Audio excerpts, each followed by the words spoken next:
Hi guys, mahilig ba kayo manood ng movie or series or kahit ano pa doon? Mahilig ba kayo manood? So let me share this to you. So, this is the app Mobshot.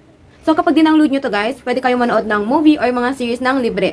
Yes, you heard it right. Libre nyo lang sila mapapanood. Ayan, papakita ko sa inyo. As you can see guys, sobrang dami nyong mapapanood dyan. Pwede kayo mag-search ng... Ayan, papakita ko sa inyo. As you can see guys, sobrang dami nyong mapapanood dyan. Pwede kayo mag-search ng kahit ano.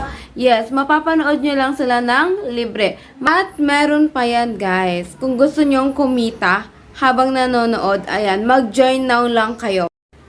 Pero guys, kahit hindi kayo mag-join now or kahit hindi kayo mag-register dyan, makakapanood pa rin kayo ng libre. Yes, libre pa rin, full episode and all. Libre pa rin sila. Hindi naman yan sa pilitan guys. Kung ayaw niyang kumita, okay lang naman, hindi kayo mag-join. Pag ginoin nyo yan, makikita nyo yung M-Card member benefit. Makikita nyo yung M-Card at saka yung M-Card Pro.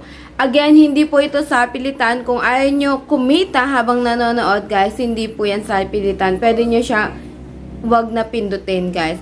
Pero kung gusto nyo naman kumita habang nanonood, pwede nyo yang i-unlock. I-unlock nyo yan. Alin sa dalawa dyan, pwede nyo i-unlock yan. So, kapag in-unlock nyo yung M-Card, guys, kapag na-complete nyo yung daily task, meron kayong 0.5 USDT. Ayun, guys.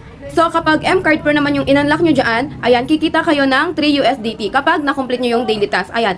Kapag in-unlock nyo yan, guys, kikita kayo kapag habang nanonood kayo. So, choice nyo yan, guys, kung gusto nyo kumita or hindi. At hindi lang yan guys. Pwede nyo rin yan i-share sa mga loved ones ninyo, family and friends. Ayan, i-share nyo lang yung code na yan guys. Then mag-register lang sila sa link. Tapos i-enter lang nila yung code niyo. Ayan, makakapanood na din sila ng libre.